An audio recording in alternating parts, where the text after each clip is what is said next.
How do you feel when you scroll through your social media feed? Sometimes it seems like everyone is living perfect lives, full of achievements and happy moments, doesn't it? It's easy to look at these images and ask yourself, why isn't my life like this? That's the silent impact of social media on our self-esteem. And that's exactly what we're going to talk about today. Deep down, we know that social networks are like shop windows. Nobody shows the ugly parts, the daily struggles, or the insecurities. Yet we find ourselves comparing our reality with the filtered version of other people's lives. And that's where the problem begins, when we let these comparisons shape the way we see and feel ourselves. Imagine your life as a book full of good and bad chapters. Now imagine that you only get to see the best parts of other people's books. Sounds unfair, doesn't it? But that's exactly what social networks do. They show us an edited, perfect version. However, it's important to understand that this is only a fraction of reality, and by comparing ourselves, we end up distorting our own perception. And when we spend so much time looking at these shop windows, we forget to appreciate our own achievements, big or small. It feels as if we're always chasing something unattainable, something we're not even sure what it is. This creates emptiness and a constant feeling of insufficiency. I've been there myself. Maybe you have too. And the worst thing is that it seems impossible to escape this cycle because in the digital age, social networks are everywhere. Every notification is an invitation to compare ourselves once again. And every like we don't receive is like a confirmation that we're not good enough. But deep down, what are we looking for when we compare ourselves to others? Is it validation? Is it to feel that we are seen and that we matter? Or maybe it's just the desire to belong to a group, to feel that we're part of something bigger. When you think about it, you realize that it's not just about the perfect photo or the number of followers, it's about how it all makes you feel. So what's the dilemma? The dilemma is that by trapping ourselves in this cycle of comparison and validation, we are putting our self-esteem in the hands of others. We're letting the way others see us, or the way we think they see us, define who we are. And when we do that, we lose control of our own narrative.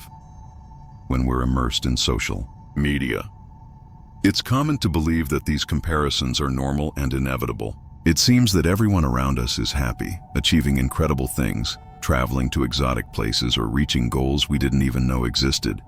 It's as if we're watching a magnified version of everything we don't have. But the truth is that this comparison can be much more damaging than we realize. Social media works like a distorted mirror, reflecting only what people choose to show. And what they choose to show is almost always the best, the most beautiful, the most successful. We end up forgetting that behind that photo, that perfect smile, there is a real person with challenges, insecurities, and problems just like anyone else. But when we don't see this reality, our mind starts to believe that we are at a disadvantage, that everyone else has more interesting and successful lives than we do. At this point, the pressure to fit into this standard of perfection increases. The desire to be seen, validated, and accepted becomes a constant craving, and every like we receive becomes a small temporary relief, as if it were a quick dose of happiness. But soon after, we're back to the same cycle of comparison and frustration. This is the moment when many of us begin to question our self-esteem and the value we place on ourselves. Think of social media as an arena where we're constantly comparing ourselves to other competitors, even if we're not aware of it. Every like is a point. Every comment is a vote of approval. When we don't receive these signals, our self-esteem begins to suffer, as if every negative interaction or lack of one is proof that we're not enough. Now, let's explore a new perspective. What if the way we're using social media wasn't the only way?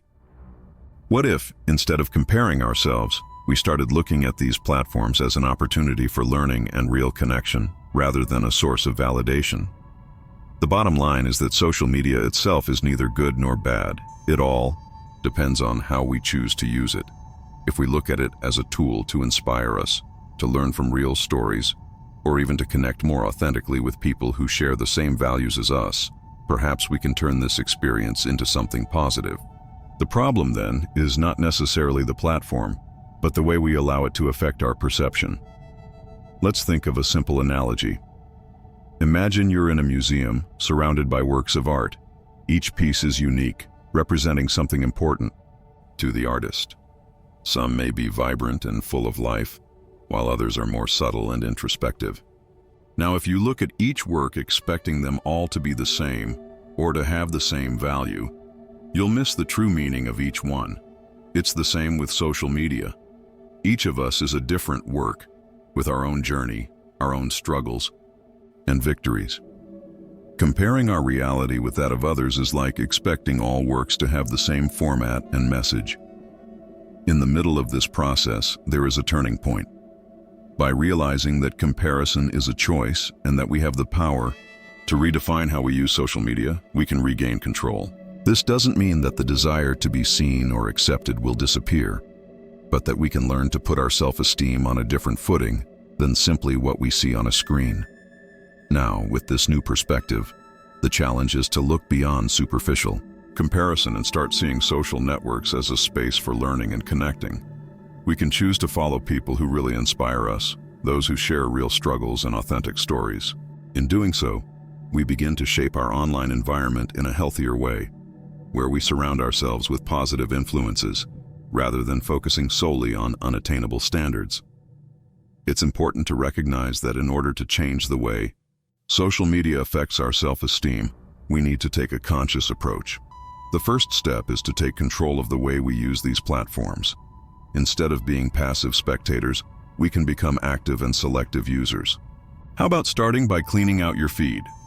Challenge yourself to only follow profiles that really add value to your life, that inspire you and bring content that contributes to your personal growth and well-being. Another practical tip is to limit the time you spend on social media. Studies show that spending endless hours browsing the feed can negatively affect our mental health. Try setting specific times to check your networks and, for the rest of the day, focus on activities that really connect you with the present moment and that don't depend on the approval of others. It's amazing how small adjustments can bring about big changes in your mood and the way you see yourself. Also, remember to seek support outside the virtual world. Get involved in activities that connect you with people in the real world who share the same values as you and who can offer genuine support and encouragement. By strengthening these real connections, you'll realize that validation doesn't have to come from likes or followers, but from relationships that have a positive and meaningful impact on your life. The real key to regaining your self-esteem is to rediscover your value beyond the digital world. Think about all your qualities, skills, and achievements that don't depend on likes or comments. Write them down if you have to. These are the things that really define who you are. Use social media to express these qualities authentically, without seeking approval or comparison. When you take control of your narrative, you transform the way others see you, and, more importantly, you transform the way you see yourself. So, what's your choice? Continue comparing yourself to a standard that doesn't exist, or reconnect with who you really are. The decision is in your hands. Remember, self-esteem is built from the inside out, and by cultivating this awareness, you begin to develop a solid and true foundation. As we wrap up this reflection, it's important to remember that social networks are just a tool. You can choose how to use them. They can be a space for comparison and frustration, or a place to share, learn, and grow. And that choice starts now.